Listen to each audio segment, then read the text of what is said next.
आज की इस वीडियो का टॉपिक है स्वीडन एम्बेसी पाकिस्तान में दोबारा ओपन हो गई है। क्या क्या रिक्वायरमेंट्स होंगी, आने वाले स्प्रिंग सेमेस्टर की क्या क्या डेडलाइंस हैं, किस तरह से आपने अप्लाई करना है, कौन कौन से डॉक्यूमेंट्स चाहिए, ये सारी बातें हम आपको आज के इस वीडियो में बताएंगे। अस्सलाम वालेकुम, मेरा नाम है Junaid Suhel and I am the CEO and founder of Endeavours Consultants where every dream matters. आज की इस वीडियो का टॉपिक है स्वीडन एम्बेसी पाकिस्तान में दोबारा ओपन हो गई है। क्या क्या रिक्वायरमेंट्स होंगी, आने वाले स्प्रिंग सेमेस्टर की क्या क्या डेडलाइंस हैं, किस तरह से आपने अप्लाई करना है, कौन कौन से डॉक्यूमेंट्स चाहिए, ये सारी बातें हम आपको आज के इस वीडियो में बताएंगे। तो शुरू करते हैं थोड़ा वक्त में पीछे जाके, जहां पे स्वीडन एम्बेसी पाकिस्तान में एक टाइम तक बहुत ज्यादा पॉपुलर रही है। उस टाइम पे बहुत सारे पाकिस्तानी स्टूडेंट्स जो है वो स्वीडन में अप्लाई किया करते थे। उसके बाद सडनली कुछ मिसहैप की वजह से स्वीडन एम्बेसी पाकिस्तान से चली गई और उसके बाद हमारे जो बायोमेट्रिक्स थे बच्चों के, वो इथोपिया में अनफॉर्चुनेटली करवाने पड़ते थे। But the visa ratio was quite good.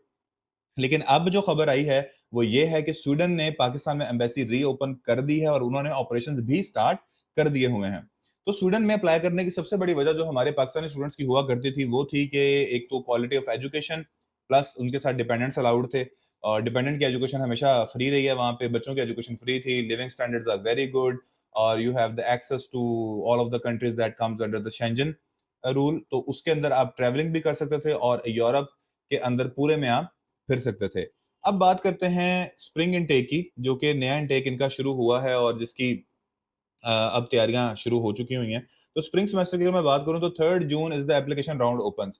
आपको पता है कि स्टूडेंट में अप्लाई करने के लिए हमें सबसे पहले जो जरूरी चीज होती है वो ये होती है कि आपने अपना पोर्टल क्रिएट करना होता है, जो कि university admissions dot S C के नाम से स्टूडेंट ने अपना खोला हुआ है। इस पे जाने के बाद आपने अपने कोर्सेज को शॉर्टलिस्ट करना होता है। Application deadline plus the last day to rank your courses. Student में अप्लाई करते वक्त आपने एक चीज का खास तौर पर ख्याल ये रखना है कि जिस टाइम पे आप एप्लीकेशन अपनी अप्लाई करते हैं, वहां पर आपकी जो कोर्सेज है वहां पे 4 कोर्सेज की आपको चॉइस होती है for the post graduate. 4 courses को 4 यूनिवर्सिटीज को आप सिलेक्ट कर सकते हैं और उनको रैंक कर सकते हैं कि मेरी फर्स्ट प्रेफरेंस, फॉर एग्जांपल मैंने डलारना में मेरी पहली प्रेफरेंस है, सेकंड मेरी स्कोवडे है, थर्ड मेरी मलाडलिन है, फोर्थ मेरी उपसाला है। इसी तरह लिंशॉपिंग, जॉन कॉपिंग, लुंड यूनिवर्सिटी, इस तरह की बेबहा यूनिवर्सिटीज वहाँ पे अवेलेबल है। बहुत ज़्यादा भी नहीं है, 30-35 यूनिवर्सिटीज हैं और इनके अंदर आप अपनी एप्लीकेशंस को प्रोसीड कर सकते हैं। अभी जो सेकंड एनुअल है इनका, एक तरह का स्प्रिंग इनटेक, उसका फर्स्ट राउंड ऑफ एडमिशन 3 जून से ओपन हो रहा है। 15th of August would be the last day to rank your course. उसके बाद आपके कोर्स की रैंकिंग चेंज करने वो नहीं देंगे। कोर्स अप्लाई करने से पहले बहुत सारी टेक्निकल चीजें आपको देखनी पड़ती हैं। आपको अपने ईसीटीएस, जो यूरोपियन क्रेडिट ट्रांसफर सिस्टम है, वो चेक करना पड़ता है कि आया कि आपकी डिग्री इसके अंदर फॉल करती है या नहीं, या आपने उतने क्रेडिट स्कोर आपके पूरे हैं या नहीं। तो इसको खुद से बेहतर है कि ना करें, किसी प्रोफेशनल से काम करवाएं, हमसे करवाएं या किसी से भी करवाएं, लेकिन किसी प्रोफेशनल को ऑप्ट करें। ये सिर्फ एक एडमिशन प्रोसेस ही मेन चीज है इसके अंदर, वरना आपको नोटिफिकेशन ऑफ रिजल्ट नहीं आएगा। दूसरी चीज, पहले मैं डेडलाइंस की बात करता हूं, फिर मैं प्रोसेस की बात करता हूँ।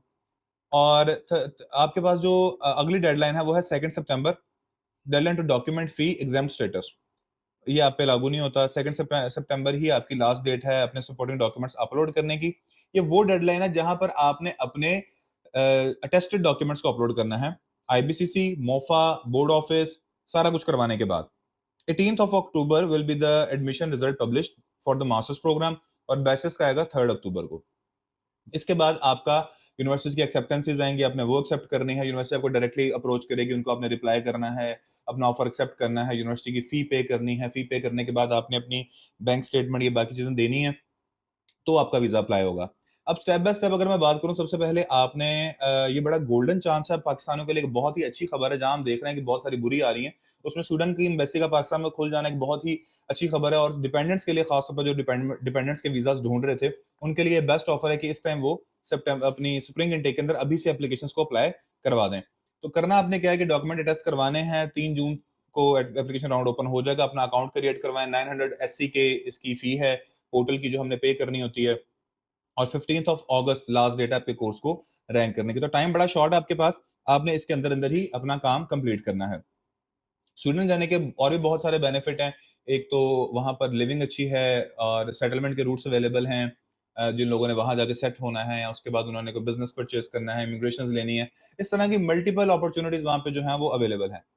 तो अगर आपने स्वीडन अप्लाई करना है तो this is your right and golden chance. Again, पता नहीं कब दोबारा बंद हो जाए, जो भी पता नहीं लगता पाकिस्तान में कैसी चीजें कैसे खराब हो जाती हैं। तो आपने क्या करना है कि आपने सबसे पहले अपने डॉक्यूमेंट्स को गैदर करना है, करने के बाद आपने अपने डॉक्यूमेंट्स को अरेंज करना है, उनको अटेस्ट करवाना है, अप्लाई करना है। यूनिवर्सिटीज की जो एवरेज फी है that is approximately around 50,000 crores to 75,000 crores depending on the university that you are choosing.